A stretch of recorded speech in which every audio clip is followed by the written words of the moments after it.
So kita kena tentukan, jangan kalau kita sekadar nak bayar supaya kita ada team tapi jadi corot pun tak apa. Tak ada apa ni?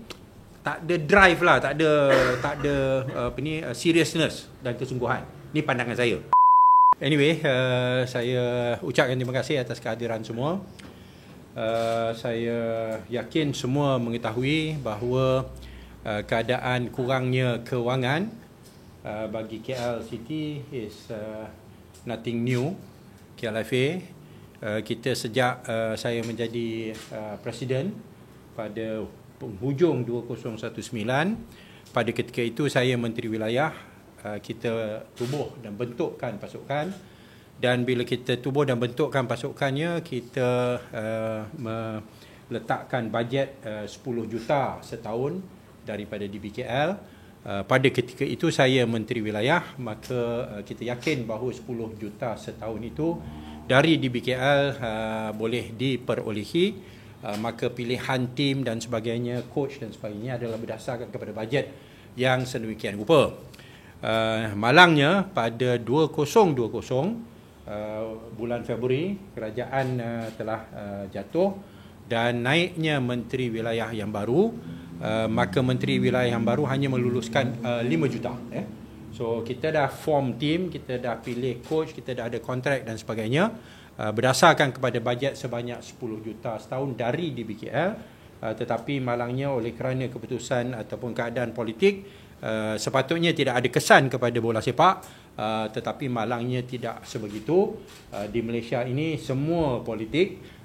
Dan bajet yang telah diluluskan pada 2019 hujung tahun untuk KLFA, 10 juta telah dikurangkan menjadi 5 juta untuk 2020, 2021 dan juga 2022 Maka berarti kita terpaksa menghadapi satu keadaan dan suasana di mana plans dah dibuat, perancangan dah dibuat, tim dah dipilih, coach dah dipilih, Boyan dan sebagainya telah dipilih, players pun semua dah dipilih berdasarkan bajet 10 juta, tapi akhirnya hanya dapat 5 juta. Maka kita berada dalam keadaan kesempitan from the first day lah, daripada day one.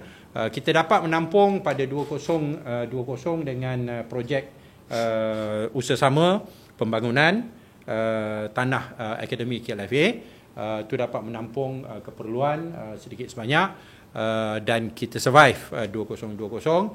Pada 2020 tu kita telah layak ke Liga Super. Pada 2021 maka kita juga menghadapi keadaan kekurangan funds daripada DBKL kerana hanya 5 juta, tapi kita dapat cari juga hasil daripada usaha sama ini, pembangunan tanah akademi, dan pada 2021 itu dalam keadaan kesempitan kewangan itu dan politiking yang berlaku, di mana kita terpaksa menerima shareholder dalam KL City yang telah dipilih oleh menteri wilayah pada ketika itu. Kita survive dan kita menjadi juara Piala Malaysia. Ini dalam keadaan suasana pergolakan politik, mainan politik, stadium pun diserah kepada pihak yang lain. Kita masih dapat berjaya hasil daripada kerjasama dan kerja keras daripada pihak KLFA, Exco-nya, KL City, pengurusannya, Boyan dan sebagainya. Walaupun kita hadapi masalah kewangan itu, kita mencapai kedudukan menjadi juara Piala Malaysia 2021. 2022 masih lagi masalah yang sama. Partner yang telah dipilih oleh pihak menteri pada ketika itu fail. Dia tak dapat bagi apa yang telah dijanjikan melalui penswastaan, yang mana sepatutnya 51% daripada kos ditanggung oleh mereka. Tapi sebaliknya mereka dapat stadium, mereka dapat Sky Arena, mereka dapat parking, macam-macam mereka dapat, tapi kewangan tak masuk. So ni menyebabkan kita walaupun tak dapat apa seperti mana yang dirancang, kita terus berjaya masuk sampai final AFC. Dan final AFC yang mana yang kita berjaya sampai ke final, dan walaupun kita kalah dengan tim yang daripada Timur Tengah itu, daripada Oman ya, kita telah menjadi naib juara, dan dalam keadaan dapat menjadi naib juara kita dapat prize money sebanyak 750,000 US dollar yang menyelamatkan bajet kita. Ya, so benda ni memang satu menyelamatkan keadaan kewangan kita supaya kita dapat survive 2022 masuk AFC final, dan kita carry on, kita maintain kedudukan kita dalam Liga Super, tak macam dulu tahun ni Liga Super, tahun depan Liga Perdana, tahun selepas itu Liga Super, lepas tu tahun selepas itu Liga Perdana dan sebagainya, dalam keadaan mendapat sokongan kewangan yang jauh lebih banyak daripada apa yang telah kita perolehi semasa saya menjadi presiden. Namun demikian, masuk 2023, sekali lagi kita cuba dapatkan privatisation partner, iaitu syarikat Rinani. Dia pun nak cover, dia masukkan duit sikit, lepas tu dia pun nak janji nak cover 60% of our operating cost, tetapi malangnya gagal, tak dapat dipenuhi seperti mana yang dirancang. Maka berarti bahawa memang kita berusaha cari jalan macam mana nak menampung kekurangan, kerana kita tahu kita hanya dapat 5 juta daripada DBKL ya. Hanya daripada 2023 ni kita dapat lebih sikit, alhamdulillah, kerana ada perubahan kerajaan, tetapi jumlah bajetnya masih lagi tidak mencukupi. Saya minta 10 juta, akhirnya saya dapat 6 juta untuk KLFA, dan 2 juta tambahan untuk menjadi sebagai duta Kuala Lumpur Bandar Raya Rendah Karbon, yang mana kita masuk dalam kita punya kempen. So kita dapat 8 juta. So kita short 2 juta. Sekarang ini kita short 2 juta untuk nak bayar gaji. Orang duk sibuk kata 4 bulan lah, 5 bulan lah, 6 bulan lah dan sebagainya. Tetapi hakikatnya kita punya kontrak dengan players berdasarkan kepada musim yang asal, iaitu 30 hari bulan November akan tamat. Ya, maka hutang gaji yang tertunggak adalah untuk bulan Oktober dan November. Tetapi oleh kerana perubahan musim, jadual musim yang dilakukan, maka terlajak masuk Disember. So yang kita hutang adalah yang sebenarnya mengikut kontrak adalah Oktober dan November, dan yang Disember tu yang mana game yang terakhir adalah pada 17 hari bulan Disember, maka adalah yang kita kena cover juga sikit, kita kena runding dan bincang kerana ianya di luar kontrak ya. So apa khabar angin yang mengatakan sampai 4 bulan tertunggak dan sebagainya adalah tidak benar. Kita tertunggak hanya bulan Oktober dan November, dan yang Disember punya adalah di luar daripada jadual, tetapi kita akan cover dan kita akan runding dengan players. Hanya dengan musim yang baru yang bermula pada Mei, maka daripada Januari, Februari, March, April mungkin dah mula kerana nak start dia punya team, walaupun game start pada bulan Mei. So Januari, Februari, March dia punya kos operasi, gaji players dan sebagainya adalah jauh berkurangan, oleh kerana sebahagian besar players masih belum lagi kita sign as dalam kontrak kerana season dah start lambat. So ini memberikan kita sedikit ruang untuk bernafas dan mencari kewangan sebanyak lebih kurang 2 juta yang saya sebut tadi yang kita short untuk nak cover 2 bulan punya gaji. Dan kalau kita dapat itu, maka insya-Allah kita boleh selesaikan masalah yang kita hadapi, yang ada surat menyurat dan sebagainya, dan kita yakin bahawa kita boleh perolehinya sebelum tempoh yang telah dinyatakan di dalam surat daripada MFL dan sebagainya lah. So inilah dia punya latar belakang. Keadaan kurangnya duit adalah keadaan yang biasa bagi KLFA dan KLCT, tetapi kita mengutamakan bola sepak dalam keadaan apa sekalipun.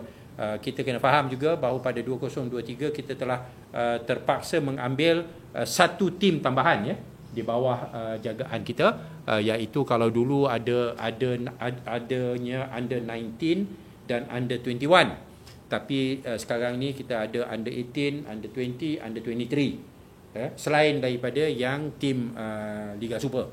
Pada masa yang sama kita dah bawa tim KL Rovers yang M3 daripada awal, maka kita ada komitmen kita penuhi walaupun KL Rovers dan M3 itu bukan satu keperluan ataupun kewajipan ke atas KLFA, tetapi oleh kerana kita dah mulakan, kita nak jaga supaya yang mana yang dah diberikan ruang untuk terlibat, kita tak abaikan, dan insya-Allah pada tahun ini segala investment kita dan perbelanjaan kita untuk KL Rovers yang tim dalam M3 itu kita akan perolehi kembali apabila kita menjual KL Rovers. Ya, sekarang ni orang dah ada confuse juga, dia kata macam mana KL ni akan ada 2 tim.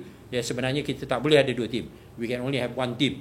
So in order for us to to maintain KL Rovers ni, ataupun untuk KL Rovers ni nak masuk dalam Liga Super, kita kena jual KL Rovers. Dan bila kita jual KL Rovers tu, maka apa saja pelaburan kita selama 4-5 tahun kebelakangan ini kita boleh dapat balik untuk memenuhi keperluan KLFA untuk terus membangunkan KL City Football Club, ya. So kita cukup bangga sebenarnya, walaupun orang tengok dalam media nampak nampak teruk, tetapi bagi kita sangat bangga dengan pencapaian yang telah kita capai dalam keadaan dan suasana di mana kita sering tidak mencukupi lah, ya, keperluan kewangan itu. Pada masa yang sama, tanah akademi itu masih tetap merupakan satu aset yang bernilai berpuluh juta, yang juga insya-Allah kita harap pada tahun ini kita boleh mendapat hasil daripada projek itu. Joint venture itu telah terbantut apabila kita dimaklumkan ataupun telah dibuat satu pengumuman bahawa tanah itu tidak boleh dibangunkan, ya. So itu menyebabkan kita pun dah tersentak, tetapi oleh kerana sekarang ini perbincangan tentang KL punya local plan, this got nothing to do with football, this is something to do with town planning, ya. Dia punya perbincangan dan rundingan sedang berjalan. Kita difahamkan bahawa masih ada harapan untuk kita boleh bangunkan mengikut syarat-syarat yang ditentukan, dan daripada itu kita boleh juga kembali mendapatkan hasil daripada joint venture pembangunan untuk tanah KL Academy. Dan kalau paling dia masalahnya is our football academy, tapi asalnya 12 ekar, lepas tu jadi 8, lepas tu jadi 4, dan sekarang ni hanya 4 ekar, dan 4 ekar ni hanya satu padang bola sepak. Maka kita dah buat keputusan, we will develop, dan kita akan cari tanah lain untuk nak buat akademi yang baru, yang paling kurang 8 ekar. So kalau tak boleh dibangunkan, akhirnya kita akan jual dan dapat duit juga untuk kita nak dapatkan satu akademi yang baru. Dan pada masa yang sama kita terus membina KL City, kerana kita punya wawasan dan cita-cita kita adalah kita akan terus mengharungi segala cabaran, betul kan Cik Numan, betul walau apa sekalipun, untuk menentukan bahawa KL City will remain one of the top teams in the Super League, ya. Walaupun banyak orang cakap macam ni, insya-Allah usaha kita berterusan dan kita akan dapatkan apa yang kita inginkan, insya-Allah. Baik, tu dia punya summary dia lah, pressay dia. Ada apa-apa soalan? Silakan. Ya. Waalaikumsalam.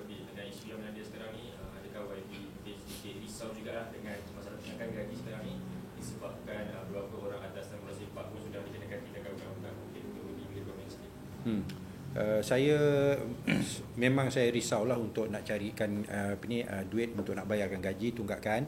Sekarang ini kita punya emphasis adalah untuk nak selesaikan yang 2023. Tapi saya yakin bahawa kita akan perolehi, kerana peruntukan 2024 daripada DBKL masih lagi belum diperolehi. Paling kurang kita akan dapat itu dalam masa terdekat. So peruntukan itu akan mencukupi untuk kita nak selesaikan komitmen kita untuk 2023. Ya, pada masa yang sama saya kena sebut jugalah, selama ni kita dapat 5 juta setahun itu, dan kita survive selain daripada soal menang masuk final AFC, joint venture untuk membangunkan tanah akademi. Ada juga sponsor-sponsor yang setia yang based in KL, di antaranya adalah semestinya UBB, UBB Amanah UBB Amanah Trust group yang diketuai oleh Datuk Seri Syamir, dan dia punya CEO dia Aida, Puan Aida, yang telah consistently bagi 1 juta, 2 juta setahun untuk nak support kita. So itulah yang dapat kita survive, dan kita haraplah bahawa banyak lagi syarikat-syarikat besar-besar yang based in KL, sepatutnya mereka rasa segan lah, khususnya bank-bank ni, bank seperti UBB Amanah ni boleh beri sumbangan untuk support KL City. KL City ni dia tak ada state government. KL City ni kita tak ada state government. Kita tak ada kerajaan Selangor untuk nak minta bantuan. Kita tak ada GLC state negeri untuk nak dapat sumbangan, PKNS ke MBI ke. Kita hanya ada DBKL. So bila DBKL bagi kita 5 juta, itulah yang menjadi asas, dan kita kena dapat sponsors, antaranya UBB. Tahun lepas Ninja Van pun ada bagi. Ada juga yang syarikat-syarikat kecil-kecil Ninja Van yang beri, yang orang pun tak pernah dengar nama syarikat, dia beri 50,000.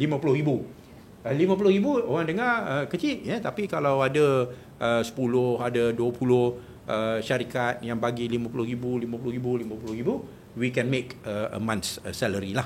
So benda-benda macam ni kita harap budaya untuk nak sponsor KL City ni oleh syarikat-syarikat yang ada di KL City ini, di KL ini, boleh kita suburkan.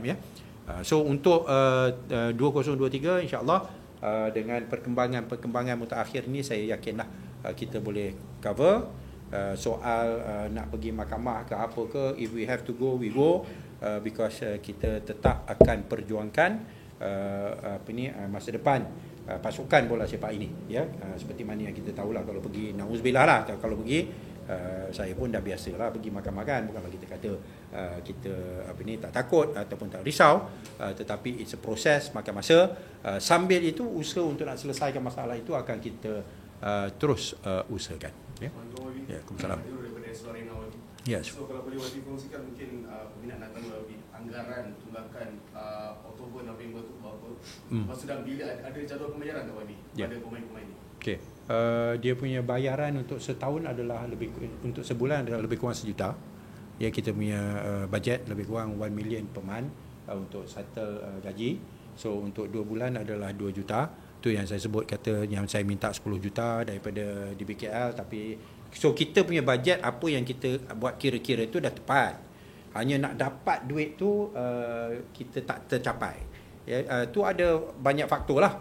Yang faktor yang awal 2020 tu pasal memang dia orang tak nak support sepenuhnya. Tapi masuk 2023 menjadi masalah kerana dia kata kebelakangan ini 3 tahun berturut-turut dapat 5 juta je.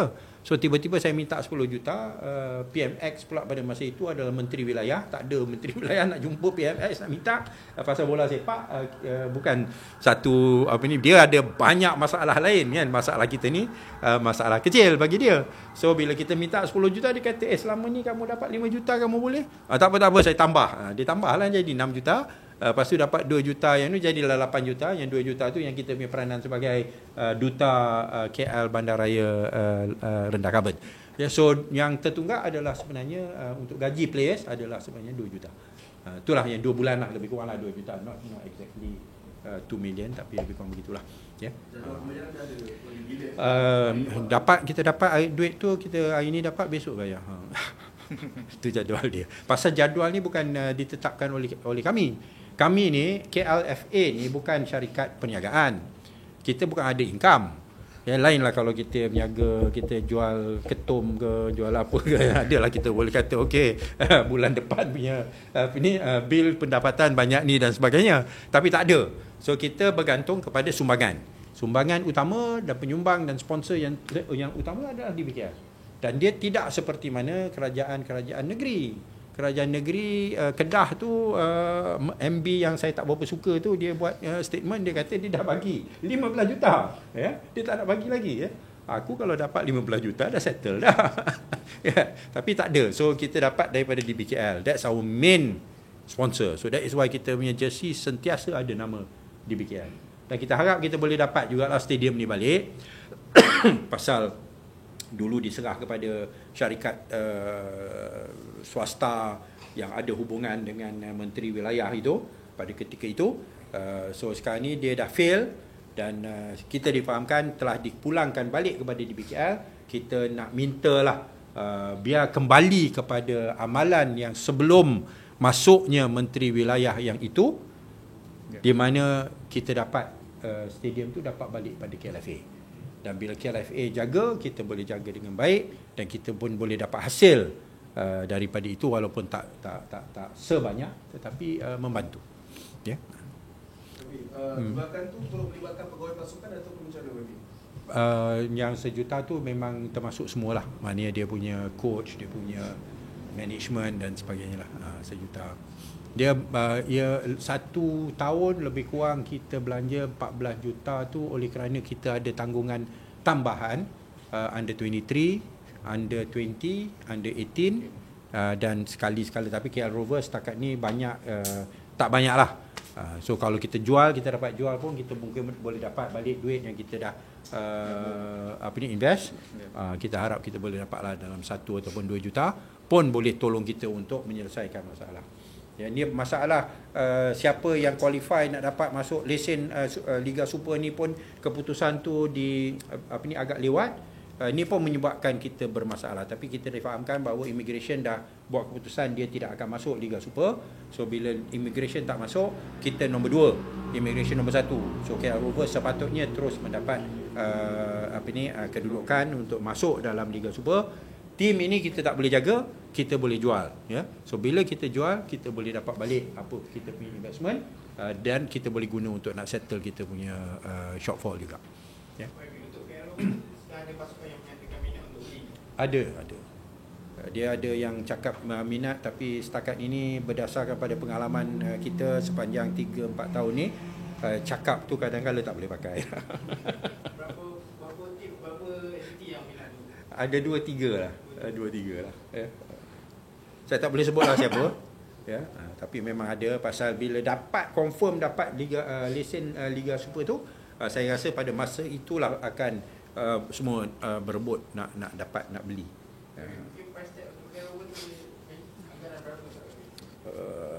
Dia negotiate dengan parti-parti ni berbeza. Ada yang A dia sanggup bayar banyak ni, ada yang B dia sanggup lebih tinggi. Tapi kadang-kadang kita yang lebih tinggi tu dia sanggup, dia kata dia sanggup. Tapi kalau kita kata okey awak, tiba-tiba yang nombor 1 ni dia kata okeylah dia dah tak boleh beli. Yang offer yang tinggi tu akhirnya tak bayar. So kita diam saja, kita tahu okey yang A dia sanggup banyak ni, yang B dia sanggup banyak ni. Kalau B bagi lebih, dia bayar, alhamdulillah lah. Tapi kalau dia tak bayar, kita ambil lah yang A. In the end, apa yang penting ialah ada yang bayar. Kan? Lebih kurang lah. Kalau kita dapat, as far as we're concerned, the best price, the better, the higher the better lah. Kan?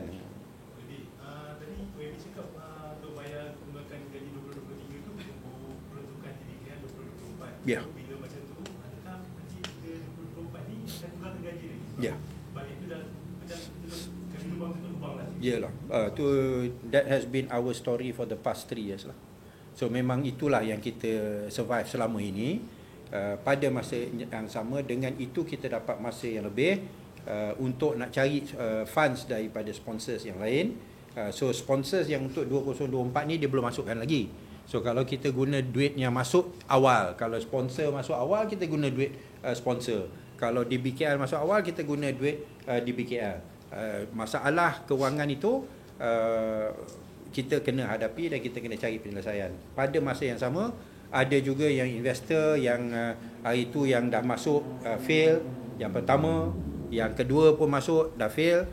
Tapi kali ni kita sedang runding dengan sponsor yang ketiga, di mana kita tentukan bahawa di antara syaratnya dia kena tunjuk adanya proof of funds. Dia kena tunjuk dia ada 5 million in the account. Ya. Kalau dulu tu memang kita sangat terdesak, orang kata dia nak beli, kita kata okay, you put in 1 million first, pakai tanda jadi. Lepas tu every month you bayar 60%, 600,000. Dia setuju. Kita tak minta yang 5 juta direct ataupun 6 juta direct, ya. Tapi sekarang ni kita dah kena 2 kali. Kita kata kita kena buat cara yang lain sikit. Kita minta dia tunjuk proof of funds. Tak ada duit dalam akaun, tak payah cakap. Ya, tak bagi kita. So sekarang ni dia adalah yang parti yang berminat dan dia memang ada duit, hanya belum finalize dari segi syarat-syarat take over dia lah. Ya. Mungkin perlu Pak ni tadi kata gaji sebulan sejuta, mungkin nak kurangkan bajet ke, mungkin ada gaji sendiri untuk ada kita kena tengok macam ni lah. Memang ada yang berpandangan kita scale down, ya. Kita buat ikut apa yang kita ada, kan. 5 juta je lah, ya. Tapi kalau kita buat begitu, maka kita akan sacrifice the quality of the football, ya. Kita sedang bersaing dalam satu liga yang mana at the very top mungkin 100 juta lebih JDT. Saya pun tak tahu berapa bajet dia sebenar. Paling yang kita tahu, Selangor 33 juta setahun, dan saya dimaklumkan kerajaan nak tambah lagi 10 juta. So akan jadi 43 juta. Ya. Yang Terengganu dekat-dekat 30 juta. Ya. Yang tim-tim yang lain, ya. So kita kena tentukan, jangan kalau kita sekadar nak bayar supaya kita ada tim tapi jadi corot pun tak apa, then tak ada drive lah, tak ada seriousness dan kesungguhan. Ni pandangan saya, ya. We want to play safe, we sacrifice the football. Ya. Kita take it as a challenge. Kita dah survive 3 tahun, kan? Kita dah survive 3 tahun dan potential yang daripada tanah akademi tu, daripada investor yang lain, sponsor yang lain dan sebagainya ada. We have to work hard. Tu je lah, ya. Cara saya, kita set the target, we get a good team yang munasabah, budget yang manageable, yang munasabah. To me 14 million sepatutnya reasonable lah, ya. Reasonable lah. Dia bukan yang macam gila-gila yang 100 juta lah, 40 juta lah, 30 juta lah dan sampai 14 juta. Tak apa. But we can get a good team. Kita dah tengok dah the market, kita boleh dapat team yang bagus, coach yang bagus dengan 14 juta, dan kita boleh gegarkan JDT. Yeah. We are the only team that beat JDT. Yeah. In the past few years, satu-satunya pasukan yang kalahkan JDT adalah KL City pada 2-0, 2-1 dalam final Piala Malaysia tahun ke-100. Ya, tahun ke-100 kita kalahkan JDT, ya, with a budget of at that time hanya 12 juta. So we can do it. So kita masih mengharapkan lah. Fans kita pun masalah. Kita punya turnout fans lebih kurang paling tinggi 800. Ya, mungkin adalah mungkin sekali cecah 1000. So kita punya ticket sales pun down. Tapi kalau kita nak selesaikan masalah itu, kita kena maintain kita punya performance. Dan kita kena increase our marketing. Kalau kita boleh dapat dalam 10,000 sekali, ya, setiap game stadium kita ni, every month kita boleh dapat hampir 500-600 ribu, ya. So benda tu penyelesaian dia ialah kalau kita sacrifice, maka masalah tu akan berterusan. So kita kena ada satu keyakinan, kita bina, kita develop dia punya fan base, kita develop dia punya sponsors. Ya, kita pun bincang dengan Kementerian Belia dan Sukan supaya beri tax punya rebate ya, dengan Hanayo beri tax rebate yang lebih tinggi. Sekarang ni kalau dia beri sponsorship CSR, dia hanya dapat lebih kurang dalam 30% je tax rebate dia. Kita nak kalau boleh berikan 100% tax rebate. Ya, ni Selangor saya difahamkan dia orang ada satu mekanisme di mana siapa yang sponsor di meeting boleh dapat tax rebate 100%. Tu kita pasal dia ada anak syarikat, dia ada JLC dan sebagainya, dia boleh dapat. Tapi kita tak dapat. So biar tak payah guna cara yang unik-unik ni semua, just flat out je. Ya, kita minta Kementerian Belia dan Sukan, benda ni Stanley pun dah bincang dengan Hanayo, increase the rebate kalau boleh 100% rebate. Maknanya you expense off completely. Ya, kalau you bagi 1 juta you kira sebagai perbelanjaan yang you tak payah bayar cukai atas 1 juta itu. So barulah orang akan beli sokongan yang lebih. So benda ni lah semua dia punya dia punya suasana dan keadaan yang kita kena bekerja keras untuk nak tentukan industri bola sepak ini menjadi sesuatu yang viable dan boleh membantu dan menyokong satu pasukan yang berkualiti. Ya, bukan for the sake of just satu pasukan, tapi pasukan yang berkualiti.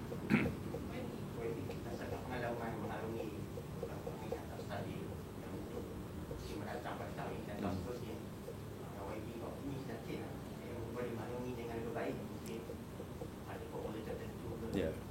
Dia kalau saya tak yakin saya tak ada sini. InsyaAllah. Tapi Malaysia macam ni lah, politik dia pun macam ni.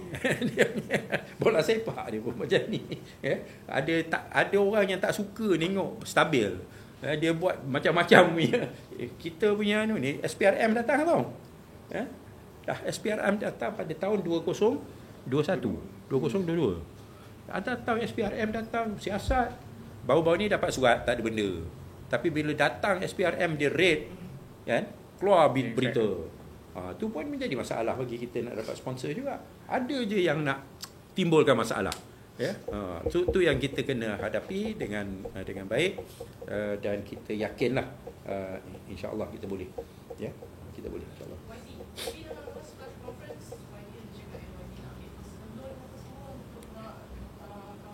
Dah ambil dah.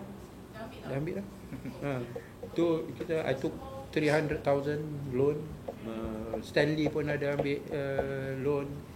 Ni untuk nak cover pasal as I mentioned to you, kita dapat 5 okey lah, this year kita dapat 8 juta. Tapi kita punya overheads 14 juta. So 6 million tu nak cover tu, bila diorang nak main game, ya, masuk semi-finals FA, semi-finals of the Malaysia Cup, FA Cup masuk final, gaji tak bayar, ya, kita kena cari ya pada masa tu, kan, kita kena cari lah. So bukanlah nak kata nak banggakan, tapi I can handle 300,000 loan for football, insyaAllah. Once we get the money, I get my money back, kan. So that is a confidence lah. Tadi dia tanya yakin ke tak yakin, insyaAllah saya yakin dengan sokongan terhadap bola sepak. Kena ingatkan semua yang kita draw dengan South Korea tu, gol yang ketiga tu dijaringkan oleh Romel yang daripada set up daripada Paulo. Ya, it was a KL City punya finish, ya, yang mana satu negara bergembira, ya, dan FM dapat 5 juta, ya. Tapi yang Romel dengan Paulo ni, yang biayai mereka day to day, month to month adalah KL City, ya. So sepatutnya there should be some recognition, ya. Bukanlah kita nak kan, tapi that is the reality lah. Kalau kita tak ada tim KL City ni, Romel tak ada, ya, Paulo tak ada. Yang gol yang ketiga dengan Korea tu tak masuk. Mungkin lah, kan. So this is part and parcel lah. Kita punya sumbangan kepada bola sepak negara, kita punya sumbangan kepada bola sepak di peringkat KL, ya, dan sebagainya lah.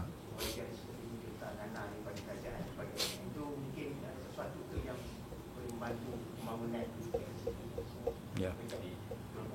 Kita itulah yang saya sebut, yang kita bincang dengan KBS supaya cuba dapatkan terms yang lebih baik bagi sponsors, ya. Saya pun nak jumpa, sebenarnya saya nak jumpa dengan Menteri Wilayah. Sebenarnya saya ada satu cadangan, tapi saya tak tahu sama ada nak cerita kat sini ke tak lah. Tapi saya difahamkan Volkswagen dia ada pasukan bola sepak dia.